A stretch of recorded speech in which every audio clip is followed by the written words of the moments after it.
Fellow Africans, happy and prosperous new year to you. Have you ever wondered why governments of the developed world invest huge sums of dollars in media outlets to reach citizens of underdeveloped nations? Have you ever thought about that? For example, the British government spends 600 million euros annually on the BBC World Service, with a weekly audience of not less than 96 million people in Africa. That's a lot of number. You see, there is a battle for our mind out there. Hence the media investments by Western powers. A battle to condition the mind of Africans for strategic purposes. Steve Biko once said that the most powerful weapon in the hands of the oppressor is the mind of the oppressed. And I agree. In the words of George Orwell, the most effective way to destroy a people is to deny and destroy their own understanding of their history. Fellow Africans, as at this first day of the year 2021, the darkest thing about Africa is not a caricature image and misinformation out there. No. Or the state of the continent as we know it today, but the ignorance of Africans, of who and what Africa is, the minefields navigated so far, conspiracies survived, and the formidable obstacles ahead of us. That's the problem. So, fellow Africa, my question to you this hour, and in this new year, is this: how much do you know of your Africa? You see, for centuries, strategies have been deployed to manipulate and brainwash Africans, corrupt our understanding of ourselves, our reality, and the world, and implant in us a flawed notion of inferiority and little value adding in the world. Believe me or not, one of those strategies is the use of world map. Yes, world map, to create a visual illusion of a small, intellectually, politically, and economically insignificant Africa. But is that really true? Now, here are the facts. Africa has a total area space larger than all of Europe, China, and the United States of America combined. Yes, it is 3 times the area of China, 3 times the area of Europe, 3 times the area of United States of America. Meaning, you can transplant China, Europe, and United States, and several other countries on the Africa continent, and they will fit neatly. Africa is 30.5 million square kilometers and a youthful population of 1.3 billion inhabitants.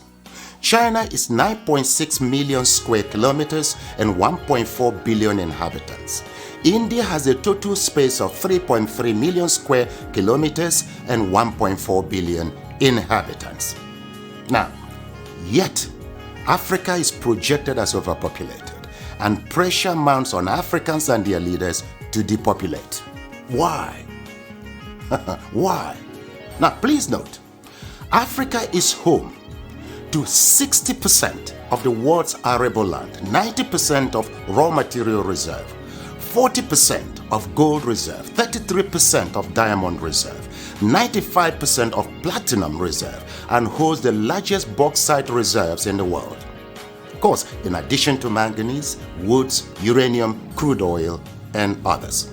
Yet, the continent is touted as the poverty capital of the world and ripe for depopulation. The question is, why? Well, President Jacques Chirac of France provides an illuminating insight. He said, "We bled Africa for 4.5 centuries.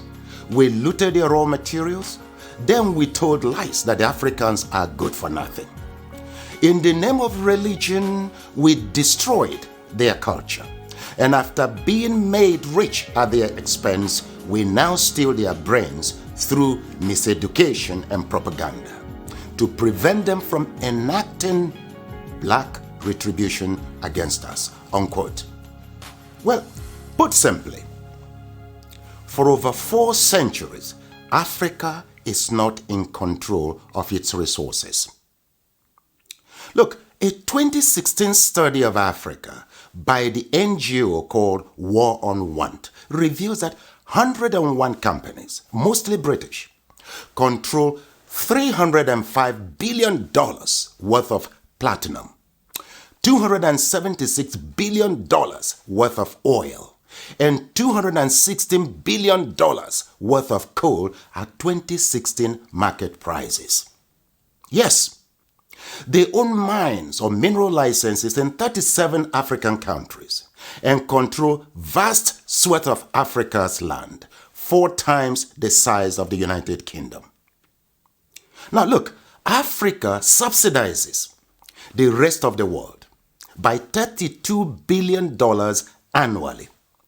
A 2017 report by Global Justice Now and other groups estimates that $161.6 billion enter into Africa, while $202.9 billion leave Africa almost every year. For example, in 2017, Africa received a total of $19.7 billion in aid, but paid back $18 billion in debt repayments. Debt burden is killing Africa. African governments have borrowed between 25 and 75% of their GDP, but with little or nothing to show for it.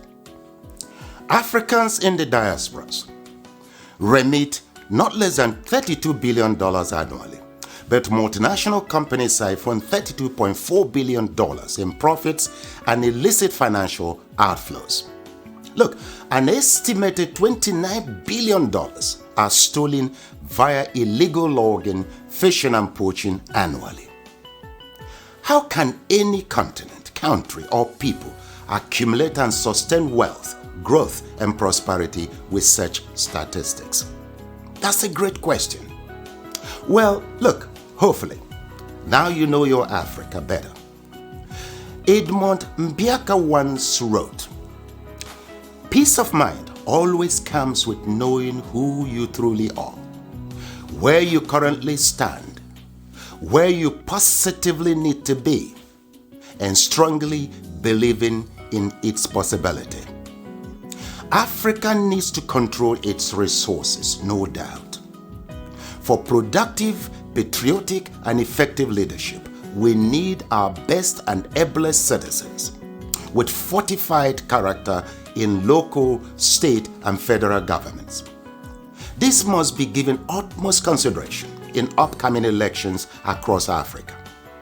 Let me say it once more, our problem is not the age of our leaders, but unfortified character. It is your responsibility to protect and defend your Africa. The starting point is to educate and transform the mindset of our leaders and peoples. Look, the least you can do is to assist with ensuring that this message reaches every African. Slavery destroyed us. Religion divided us. Ignorance controls us. And truth scares us. With these retrogressive forces, Africa will remain a dark continent. So we must renew our minds. Please share this video in support of my efforts at reconstructing Africa through mindset transformation. You see, together, we will reconstruct Africa and take charge of our destiny. For who controls Africa controls the world. I thank you.